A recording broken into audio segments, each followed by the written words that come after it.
What is up everybody. अभी channel पे आने वाली थी रॉयल रंबल की प्रेडिक्शंस वीडियो, लेकिन हमको ये पोस्टपोन करनी पड़ी है। और अभी हम लोग एक बहुत ही ज़्यादा सेंसिटिव टॉपिक के ऊपर बात करने वाले हैं।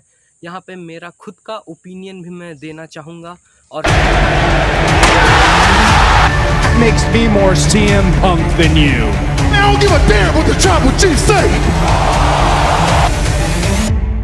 सबसे पहले अगर हम लोग बात करें तो एक लेडी जिनका की नाम था जिनेल, उन्होंने एक लॉ सूट फाइल किया है WWE के फॉर्मर चेयरमैन के ऊपर, जिनका की नाम है विंस मैकमैन।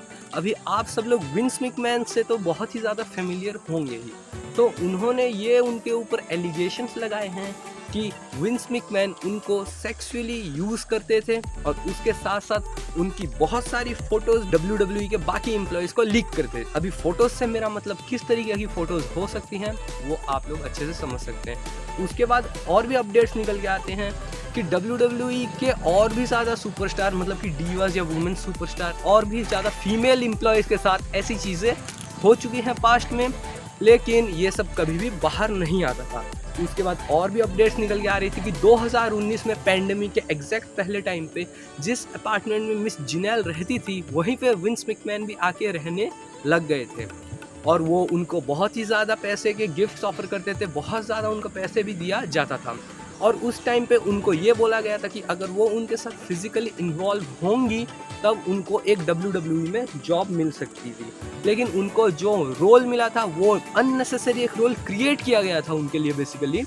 और इसके खिलाफ कंप्लेन भी बहुत सारे WWE के एम्प्लॉय ने की थी। और उसके बाद ये भी एलिगेशंस लगाया जाता है कि और भी बहुत सारे सुपरस्टार उनके द्वारा ऐसे असॉल्ट किए थे। और उस टाइम पे जो head of creatives and talent relations थे जॉन लॉरेनाइटिस, उनके खिलाफ पास्ट में भी ऐसे बहुत सारे एक्यूजेशन लग चुके हैं। तो उनके ऊपर भी ये एक्यूजेशन लगा हुआ है कि उनको भी वहाँ पे असॉल्ट में शामिल किया गया था। अब विंस मैकमैन पे तो बहुत टाइम से ऐसे एक्यूजेशन लग रहे हैं, लेकिन उसके बाद सबसे बड़ा एक्यूजेशन लगाया गया कि 2019-20 के अराउंड जब ब्रॉक लेसनर ड्रू मैकिंटायर से हार चुके थे। मैं यहाँ पे वापस से डिस्क्लेमर दे दूँ कि ये किसी भी चीज़ के साथ सच प्रूफ नहीं हुआ है, बल्कि यहाँ पे ये सब बस एक्यूजेशंस लगाए गए हैं।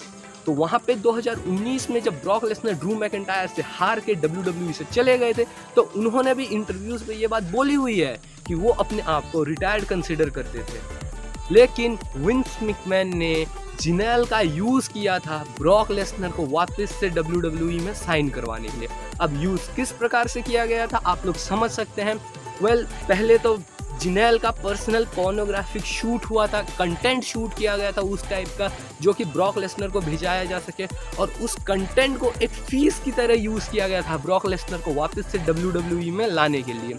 और उसके बाद ये भी रिपोर्ट्स आ रही थी कि ब्रॉक लेसनर और जिनेल आपस में मिलने भी वाले थे। अब किस रीजन से वो आप सभी लोग बहुत समझदार है, जानते होंगे, लेकिन कुछ वेदर कंडीशंस और कोविड का टाइम था इसीलिए वो नहीं मिल पाए। लेकिन उसके बाद भी ढेर सारे उनके पास वो कंटेंट एक्सचेंज हो रहे थे, क्योंकि पर्सनल नंबर भी एक्सचेंज हुआ था जिनेल और ब्रॉक लेसनर के बीच में। लेकिन मैं यहाँ पे आप सभी लोगों को एक बहुत ही ज़्यादा इंपॉर्टेंट चीज़ बता दूँ कि वो जो रिपोर्ट फाइल हुए वहाँ पे ब्रॉक लेसनर का डायरेक्टली नाम कहीं पे मेंशन नहीं है, लेकिन 2019 के बाद किसी UFC रिपोर्ट में पर्टिकुलरली मेंशन किया गया है तुमको एक कंटेंट बनाना पड़ेगा, तो वो चीज़ डायरेक्टली ब्रॉक लेसनर की तरफ ही पॉइंट आउट होती है, क्योंकि ब्रॉक लेसनर ही गए थे WWE को छोड़ के और वो अपने आप को रिटायर कंसिडर कर रहे थे। तो वो उनकी फीस थी जो कि वो WWE में वापस आने के लिए लेना चाहते थे। उसके बाद और भी एक्यूजेशन बहुत सारे लगे हैं, और जिनका कि विंस मैकमैन ने डायरेक्टली तो जवाब नहीं दिया, लेकिन उनकी टीम ने, उनकी लॉयर्स की टीम ने ये जवाब दिया है कि ये सब कुछ झूठ है और विंस मैकमैन अपने आप को बहुत ही अच्छी तरीके से डिफेंड कर सकते हैं। आज के सुबह वाली वीडियो में मैंने ये सब कुछ शॉर्ट में कवर किया था, लेकिन मुझे लग रहा था कि चैनल पे अवेयरनेस फैलानी चाहिए कि रेसलिंग के बारे में सिर्फ न्यूज़ देने से नहीं होगा, रेसलिंग के बारे में अवेयरनेस क्या होता है इस बिज़नेस के अंदर, इन एंड आउट हर चीज़ आप लोग जानना डिज़र्व करते हो, इसीलिए ये वीडियो आपके पास आ रही है।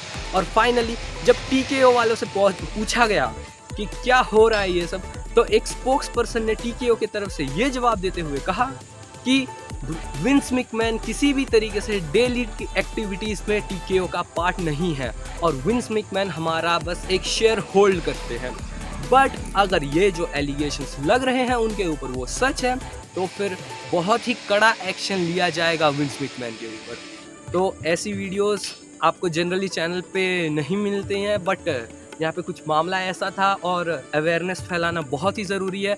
और मैं फिर से बोल दूँ कि ये चीज़ें अभी तक सच प्रूफ नहीं हुई है। और अगर मैं एट द एंड अपना ओपिनियन देना चाहूँ तो गाइस देखिए, विंस मैकमैन के बारे में तो जनरली ऐसी बातें बाहर निकल के आती ही रहती हैं, मगर ब्रॉक लेसनर, मैं पिछले 10 साल से रेसलिंग देख रहा हूँ और मैं जितना जानूँ ब्रॉक लेसनर है एक फैमिली मैन। उनको बाकी लोगों से इतना कुछ फ़र्क नहीं पड़ता है। वो आते हैं, वो काम करते हैं, वो वापस अपने घर जाते हैं। उनके बच्चे भी हैं, उनकी वाइफ जो है उनके साथ उनका 20 साल का रिलेशन रह चुका है और अभी भी वो दोनों साथ हैं।